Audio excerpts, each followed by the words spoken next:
Bismillahirrahmanirrahim. Assalamualaikum warahmatullahi wabarakatuh. Waalaikumsalam warahmatullahi wabarakatuh. Baiklah, perkenalkan nama saya Fitri Anwar, perwakilan dari kelompok 3 metodologi penelitian sebagai moderator. Sebelumnya saya akan membacakan nama-nama kelompok 3 metodologi penelitian, yaitu yang pertama Ahmad Rafi Syaifullah, kemudian yang kedua Ayu Nur Rafiati, selanjutnya Fitria Anwar, Nurul Hasanah, Melinda Puji Astuti, Sulfatun Aisyah, dan Siska Widianingrum. Baiklah teman-teman, sebelum kita mengawali presentasi pada hari ini, kita membaca basmalah bersama. Bismillahirrahmanirrahim. Baiklah, tema yang kita ambil yaitu tentang perawatan payudara pada ibu setelah melahirkan guna untuk memperlancar produksi air susu ibu supaya kebutuhan nutrisi pada bayi dapat terpenuhi. Untuk presentasinya, yang pertama akan disampaikan oleh Mas Rafiq Syaifullah. Waktu dan tempat kami persilahkan.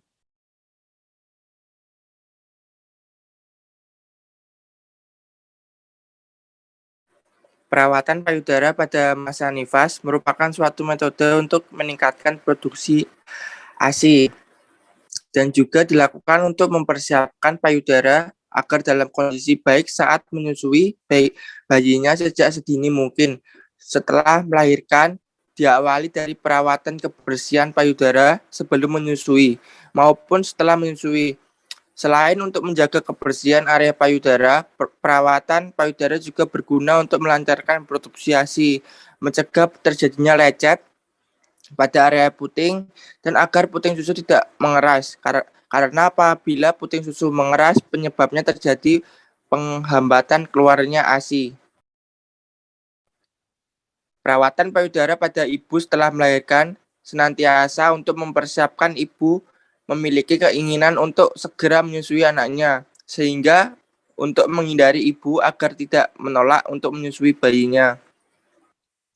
Perawatan payudara setelah melahirkan bertujuan untuk melancarkan sirkulasi darah dan mencegah tersumbatnya saluran susu, sehingga memperlancar pengeluaran ASI, menjaga payudara tetap pada bentuknya untuk menjaga kebersihan payudara, sehingga terhindar dari infeksi, supaya puting susu kenyang, sehingga tidak mudah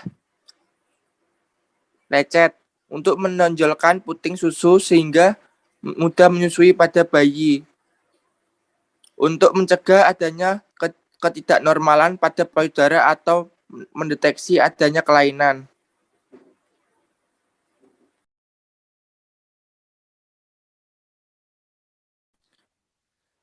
Pada tahun 2005, WHO menyatakan bahwa jumlah kasus infeksi payudara terjadi pada wanita seperti kanker, tumor, masitis, sehingga perawatan payudara berpengaruh baik untuk mencegah penyakit tersebut. Berdasarkan dari uraian latar belakang di atas bahwa ketidaklancaran air susu ASI bisa jadi dipengaruhi oleh ketidaktahuan perawatan payudara yang kurang dari uraian di atas, maka dengan judul perawat payudara pada ibu setelah melahirkan guna memperlancar produksi ASI supaya kebutuhan nutrisi bayi dapat terpenuhi.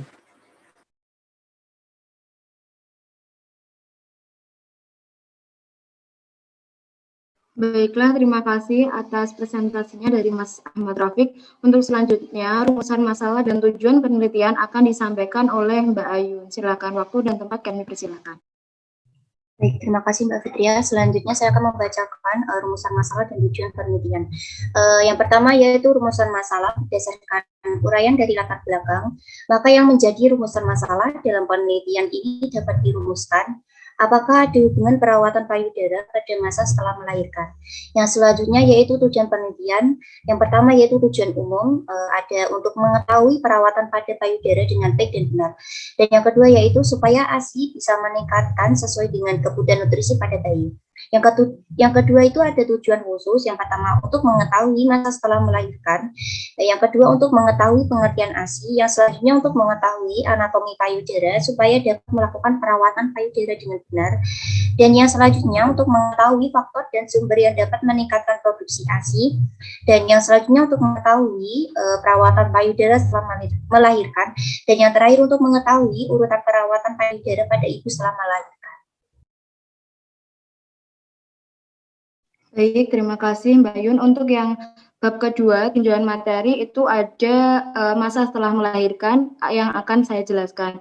Masa setelah melahirkan merupakan masa transisi di mana terdapat perubahan secara fisiologis dan fisik pasca persalinan.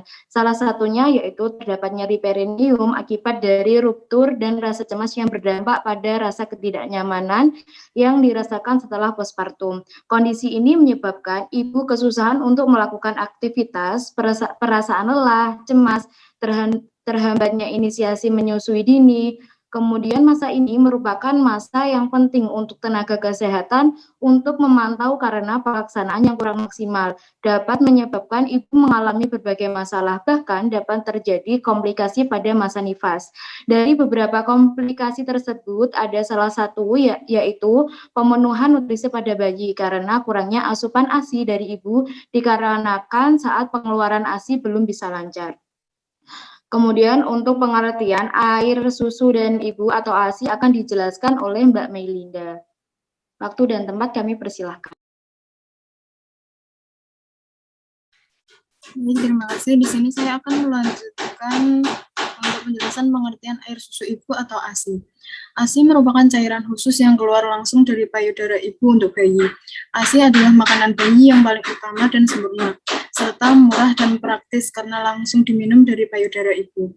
ASI mengandung semua zat gizi dan cairan yang dibutuhkan oleh bayi. Adapun dalam ASI yaitu zat kekebalan sel darah putih, enzim pencernaan, hormon, dan protein untuk memenuhi kebutuhan nutrisi bayi berumur 6 bulan. ASI mengandung protein, karbohidrat, lemak, multivitamin, air, mineral, dan kartinin, serta lengkap mudah diserap secara sempurna dan sama sekali tidak mengganggu fungsi ginjal pada bayi dalam tahap pertumbuhan dan perkembangannya. ASI dihasilkan oleh kelenjar payudara ibu melalui proses laktasi. Proses pemberian ASI tanpa makan dan tambahan lain pada bayi berumur 0-6 bulan disebut dengan ASI eksklusif. Yang dimaksud dengan ASI eksklusif yaitu bayi tidak diberikan makanan tambahan apapun, kecuali makanan langsung yang diproduksi oleh ASI itu sendiri. WHO dan UNICEF merekomendasikan sebaiknya ASI hanya diberikan air susu ibu selama paling sedikit 6 bulan pertama dalam kehidupan seorang bayi, dan dilanjutkan dengan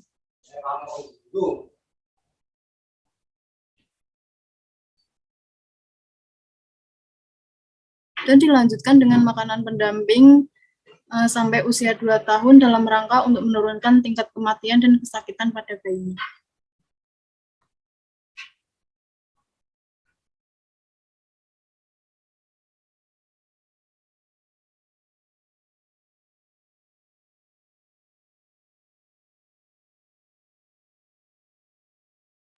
Baik, terima kasih Mbak Melinda. Selanjutnya, jenis-jenis air susu ibu atau ASI akan dijelaskan oleh Mbak Nurul Hasanah. Waktu dan tempat dipersilakan. Baik, terima kasih Mbak Fitri Anwar. Jenis-jenis air susu ibu atau ASI. Jenis-jenis air susu ibu atau ASI ada 3, yaitu yang pertama kolostrum. Kolostrum adalah cairan yang dihasilkan oleh kelenjar payudara ibu pada hari pertama sampai hari ke-4 sampai ke-8 setelah bayi lahir yang berbeda karakteristik fisik dan komposisinya dengan ASI matang dengan volume 150 sampai 300 ml per hari. Kolostrum berwarna kuning, keemasan atau krem, lebih kental dibandingkan dengan cairan susu tahap berikutnya. Kolostrum mempunyai kandungan yang tinggi protein, vitamin yang terlarut dalam lemak, mineral, dan imunoglobulin. Imunoglobulin ini merupakan antibodi dari ibu untuk bayi yang juga berfungsi sebagai imunitas pasif untuk bayi. Imunitas pasif akan melindungi bayi dari berbagai bakteri dan virus yang merugikan. Kolostrum juga merupakan pembersih usus bayi yang membersihkan mekonium sehingga mukosa usus bayi yang baru lahir segera bersih dan siap menerima ASI. Hal ini menyebabkan bayi sering defekasi dan feses berwarna hitam. Yang kedua, ASI peralihan.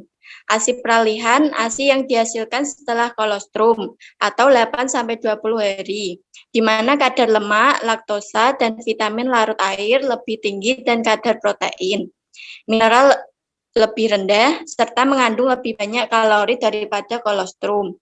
Yang ketiga, ASI matur. ASI matur adalah ASI yang dihasilkan 21 hari setelah melahirkan dengan volume bervariasi 300-850 ml per hari, tergantung pada besarnya stimulasi saat laktasi. ASI matur 90%-nya adalah air yang diperlukan untuk memelihara hidrasi bayi, sedangkan 10%-nya kandungannya adalah karbohidrat, protein, dan lemak yang diperlukan untuk kebutuhan hidup dan perkembangan bayi. ASI matur merupakan nutrisi bayi yang terus berubah disesuaikan dengan perkembangan bayi sampai 6 bulan.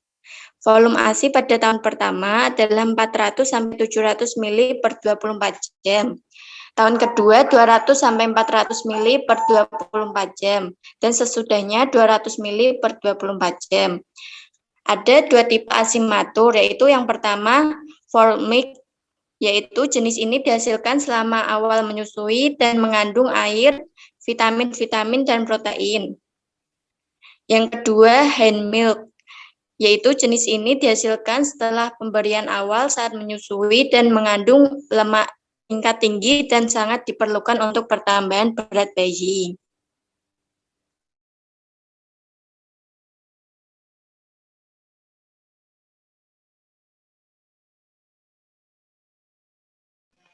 Baiklah, terima kasih Mbak Nurul Hasanah. Untuk selanjutnya, anatomi payudara oleh Mbak Siska. Namun, untuk penjelasannya saya akan mewakilinya. Untuk anatomi payudara terdiri dari strukturnya, yaitu korpus atau badan payudara. Yang dimaksud korpus adalah bagian melingkar yang mengalami pembesaran pada payudara atau bisa disebut dengan badan payudara. Sebagian besar badan payudara terdiri dari kumpulan jaringan lemak yang dilapisi oleh kulit. Untuk selanjutnya yang kedua ada areola, merupakan bagian hitam yang mengelilingi puting susu. Ada banyak kelenjar sebasa, kelenjar keringat, dan kelenjar susu. Kelenjar sebasea berfungsi sebagai pelumas pelindung bagi areola dan puting susu. Kemudian yang ketiga yaitu puting susu atau papila. Puting susu dan areola adalah area payudara yang paling gelap. Puting terletak di bagian tengah areola yang sebagian besar terdiri dari serat otot polos yang berfungsi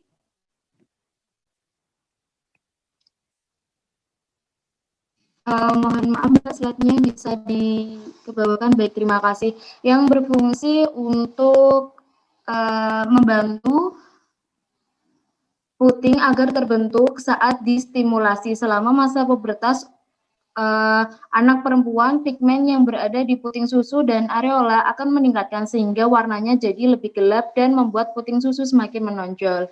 Untuk selanjutnya, struktur anatomi bagian payudara dalam yaitu ada jaringan adiposa. Sebagian besar payudara wanita terdiri dari jaringan adiposa atau yang biasa disebut sebagai jaringan lemak. Jaringan lemak ini terdapat bukan hanya di payudara tetapi di beberapa bagian tubuh lainnya. Pada payudara wanita jumlah lemak yang akan menentukan perbedaan ukuran payudara wanita satu dengan yang lainnya. Jaringan ini memberikan konsistensi yang lembut pada payudara.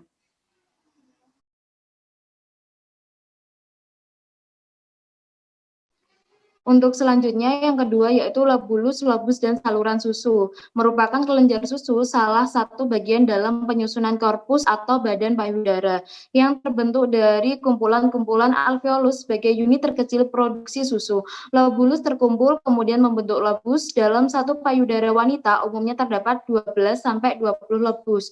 Lobus dan lobulus dihubungkan oleh saluran susu yang membawa susu bermuara ke puting susu. Selanjutnya, pembuluh darah dan kelenjar getah bening juga merupakan bagian penyusun payudara. Selain terdiri dari kumpulan lemak, pada payudara juga terdapat kumpulan pembuluh darah yang berguna untuk mensuplai darah, terutama pada ibu hamil dan menyusui. Darah membawa oksigen dan nutrisi ke jaringan payudara, kemudian pembuluh darah di payudara bertugas untuk memasok nutrisi yang dibutuhkan untuk produksi ASI sendiri. Sementara getah bening merupakan cairan yang mengalir melalui jaringan yang disebut sistem limfatik dan membawa sel-sel yang membawa tubuh untuk yang membantu tubuh untuk melawan infeksi. Saluran getah bening ini mengarah ke kelenjar bening yang berukuran kecil dan merupakan bagian dari sistem limfatik. Kelenjar getah bening terletak di beberapa bagian tubuh, seperti di ketiak, dada, rongga perut, kemudian di atas tulang selangka. Kemudian pada kasus kanker payudara sendiri, sel menyebabkan kanker bisa masuk melalui pembuluh darah atau saluran getah bening. Jika kanker telah mencapai titik ini, kemungkinan besar sel kanker telah menyebar ke bagian tubuh yang lain. Kemudian faktor-faktor yang dapat meningkatkan produksi air susu ibu atau ASI akan dijelaskan oleh Mbak Sulfatun Aisyah. Tempat dan waktunya kami persilahkan.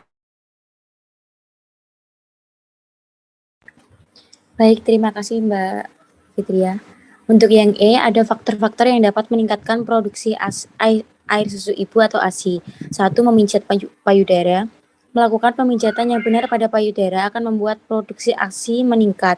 Pemijatan dilakukan dari bagian pangkal payudara tekan dinding payudara menggunakan 2 jari, yakni jari telunjuk dan jari tengah. Lakukan gerakan melingkar pada bagian luar payudara selama 30 detik, lalu buat gerakan memutar payudara hingga menuju puting seperti bentuk obat nyamuk. Lakukan hanya dari pangkal menuju puting, bukan sebaliknya. Ingat, pemijatan ini bertujuan agar produksi ASI bertambah dan melancarkan ASI. Untuk yang kedua, ada memompa ASI. Cara memperbanyak produksi ASI selanjutnya adalah dengan memompa payudara. Hal ini berguna agar payudara selalu terangsang untuk memproduksi ASI. Pompa ASI secara konsisten dan berkala di antara waktu menyusui. Pompa masing-masing payudara setidaknya selama 10 menit. Perlu diketahui bahwa produksi ASI meningkat ketika pada pukul 2-5 pagi jika memungkinkan pompa ASI dalam jam tersebut. Yang ketiga, jangan berhenti menyusui. Meskipun Anda merasa bahwa produksi ASI Anda sedikit, jangan berhenti menyusui sekalipun. Dengan terus rajin dan konsisten menyusui, hal ini tersebut akan merangsang payudara untuk memproduksi ASI. Jangan lupa untuk menyusui menggunakan kedua payudara secara bergantian. Yang keempat, ada skin to skin nurse. Ketika menyusui, usahakan sering mungkin kulit ibu bertemu dengan kulit bayi, atau kulit ibu dan bayi saling bersentuhan. Jangan menghalangi kulit dengan kain, baik itu kaos maupun bra. Demikian juga bayi, biarkan bayi hanya dalam keadaan memakai popok. Selain merangsang produksi ASI. Baik teman-teman, terima kasih buat Mbak Melinda sudah membantu untuk share screen materi pada hari ini untuk presentasi. Bagaimana untuk Mbak Sulfatun Aisyah, bisa dilanjutkan untuk presentasinya? Saya ulangi lagi ya, yang nomor 4. Skin to skin nurse. Ketika menyusui, usahakan sesering mungkin kulit ibu bertemu dengan kulit bayi atau kulit ibu dan bayi saling bersentuhan. Jangan menghalangi kulit dengan kain, baik itu kaos maupun bra. Demikian juga bayi, biarkan bayi hanya dalam keadaan memakai popok. Selain merangsang produksi ASI, hal ini akan meningkatkan ikatan emosional antara ibu dan anak. Yang kelima, ciptakan suasana yang tenang ketika menyusui. Bayi memang sangat sensitif dikarenakan memiliki indera pendengaran yang matang. Bayi akan terganggu ketika menyusui ketika ada suara bising yang terdengar. Dengan suara yang tenang, suasana yang tenang, bayi dan akan rileks sehingga menyusui dalam waktu yang lama atau bahkan menyusui hingga tertidur. Yang keenam, biarkan bayi menyusui selama yang dia inginkan. Jangan pernah sekalipun ibu menghentikan bayi yang sedang menyusui. Jika memang ada keadaan tiba-tiba, seperti ada tamu, cukup tutupi bayi dengan kain lalu sambut tamu. Ibu sebaiknya tidak panik dan tergesa-gesa ketika ada keadaan penting dan bayi masih menyusui agar tidak mengganggu bayi. Ketika bayi sudah kenyang, ia akan berhenti menyusui dengan sendirinya. Yang ketujuh, menyusui setiap 2-3 jam Jadwal menyusui yang teratur akan semakin merangsang produksi ASI, terutama ketika bayi baru lahir biasanya minum ASI hingga 12 kali dalam sehari. Berikanlah ASI setiap 2-3 jam, bahkan ketika bayi sedang tidur. Hal ini akan nutrisi bayi tercukupi. Yang ke-8, jangan menggunakan dot atau botol. Selama 6 bulan pertama bayi, menyusui harus menjadi satu-satunya cara bayi mendapatkan asupan makanan dan minuman. Bahkan ketika Anda sudah memompa susu hingga berbotol-botol, dengan menggunakan dot, bayi akan mengalami kebingungan manakah yang merupakan puting ibu, apalagi aliran dot atau botol lebih lancar dan kencang. Bisa-bisa bayi akan menolak disusui langsung oleh ibu. Hal ini akan membuat produksi ASI berkurang bahkan sampai berhenti. Yang ke-9, ada menstabilkan emosi. Memiliki bayi memang memerlukan tenaga ekstra, apalagi jika ibu melakukan banyak tugas lainnya, baik tugas selama ibu rumah tangga maupun yang berkarir.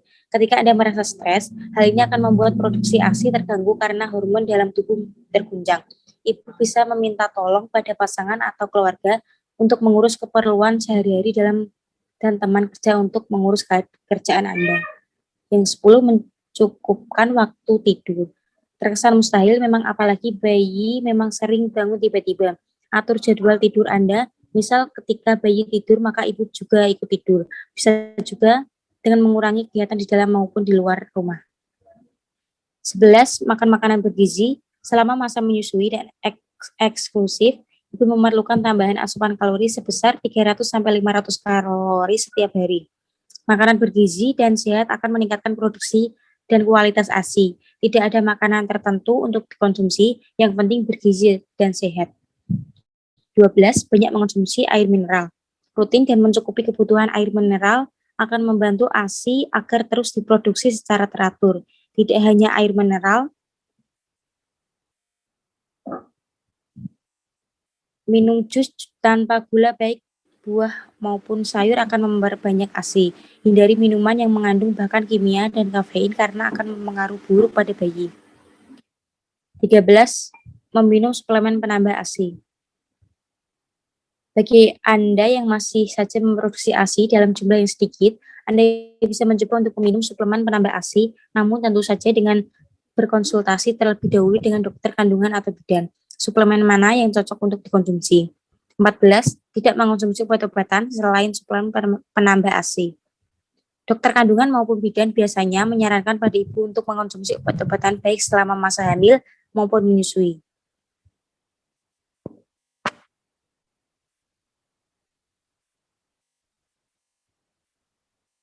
Mbak, slide-nya.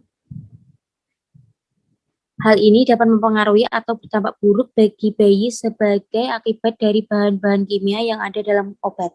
Jika memang ibu dalam keadaan darurat untuk mengonsumsi obat maupun pil KB dalam masa menyusui, sebaiknya berkonsultasi terlebih dahulu pada dokter ataupun bidan.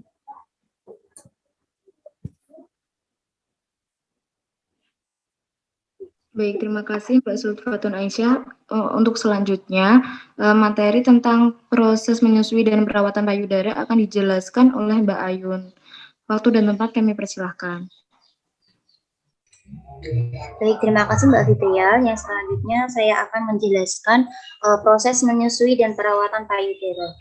Proses menyusui merupakan keseluruhan dari proses mulai dari air susu ibu atau yang disebut ASI diproduksi sampai proses bayi mulai menghisap dan menelan ASI.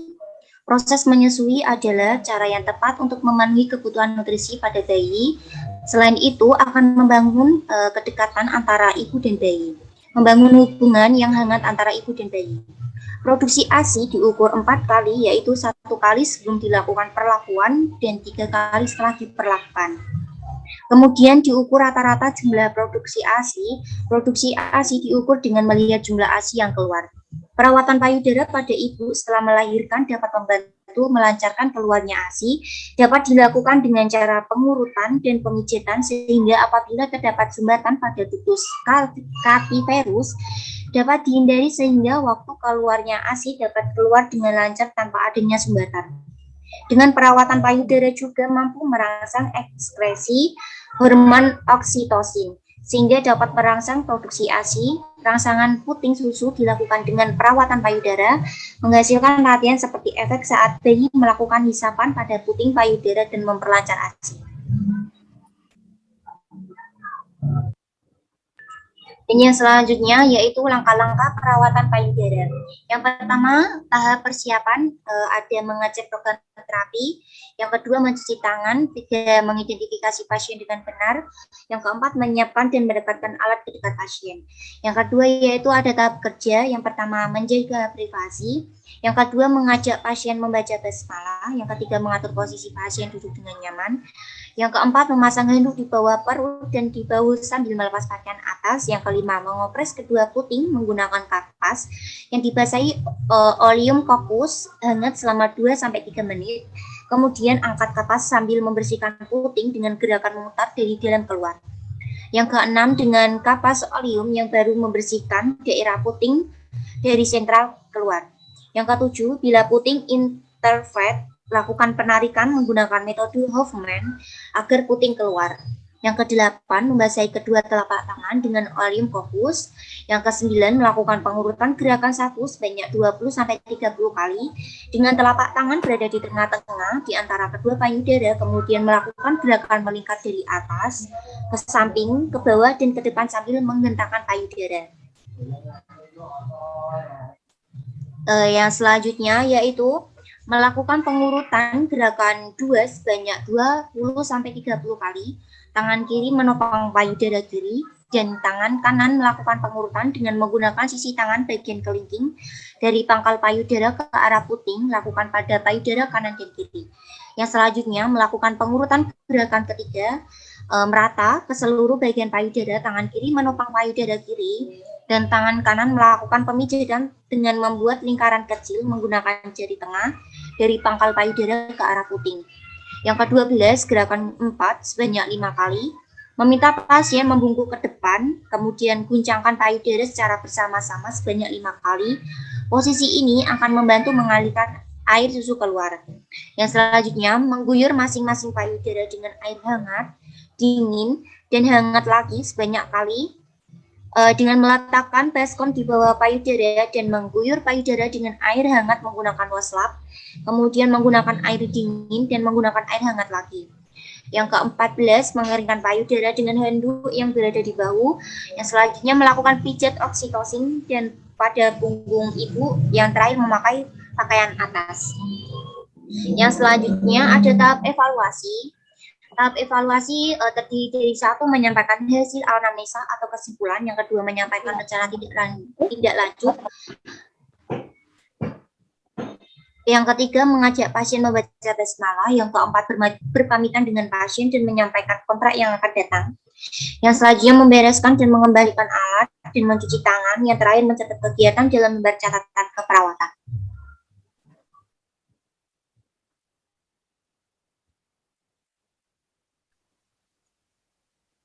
Baik, terima kasih Mbak Ayun.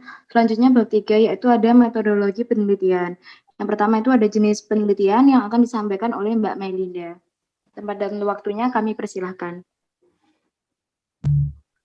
Untuk jenis penelitian ini menggunakan metode kualitatif, yaitu metode penelitian dengan deskriptif, susunan sistematis dengan cara mendeskripsikan dan menggambarkan serta menganalisa objek yang diteliti. Baik, terima kasih Mbak Melinda. Untuk selanjutnya, tempat dan waktu penelitian akan dijelaskan oleh Mbak Nurul Hasanah. Tempat dan waktunya kami persilakan. Baik, terima kasih Mbak Anwar. Tempat dan waktu penelitian. Tempat penelitian ini dilakukan secara daring atau dengan sistem berbasis online, di mana peneliti menguraikan gambaran mengenai perawatan payudara guna untuk meningkatkan pengetahuan mengenai produksi ASI untuk memenuhi kebutuhan nutrisi pada bayi. Waktu penelitian 20 Oktober 2021. Baik, terima kasih Mbak Nurul. Selanjutnya pengumpulan data disampaikan oleh Mbak Sulfa. Waktu dan tempat kami persilahkan.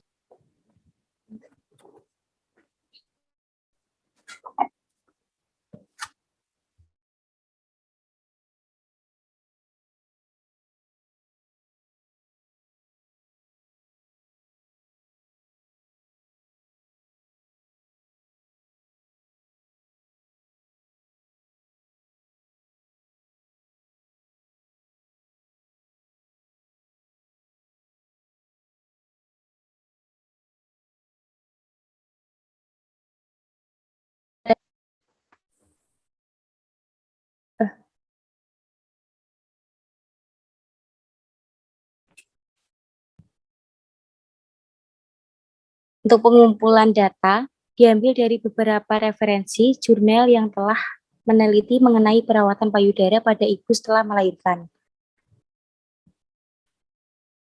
Baik, terima Variabel kasih, Zulfa. Ya.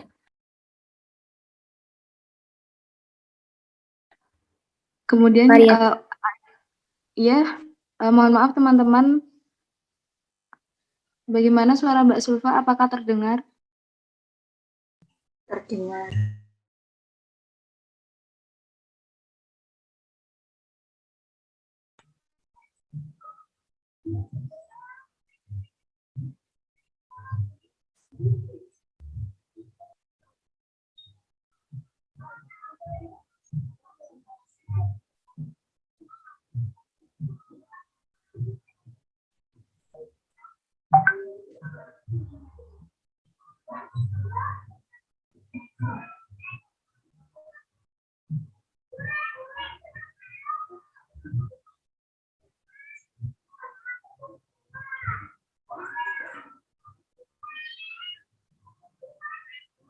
Baiklah teman-teman, untuk tadi pengumpulan datanya kita ambil dari referensi jurnal. Kemudian untuk variabel penelitian, variabel terikat atau dependent variable itu ada pengeluaran ASI. Kemudian variabel bebasnya atau independent variable itu perawatan payudara pada ibu setelah melahirkan. Baiklah teman-teman, itu tadi presentasi dari kelompok kita, yaitu kelompok 3. Karena sudah selesai, mari kita akhiri dengan membaca hamdalah bersama. Alhamdulillahirabbil alamin. Baiklah, saya selaku moderator, saya mohon maaf apabila ada salah kata, kekurangan kata yang tidak berkenan. Saya mohon maaf sebesar-besarnya. Akhir kalam, wassalamualaikum warahmatullahi wabarakatuh. Waalaikumsalam warahmatullahi wabarakatuh. Terima kasih, Mbak.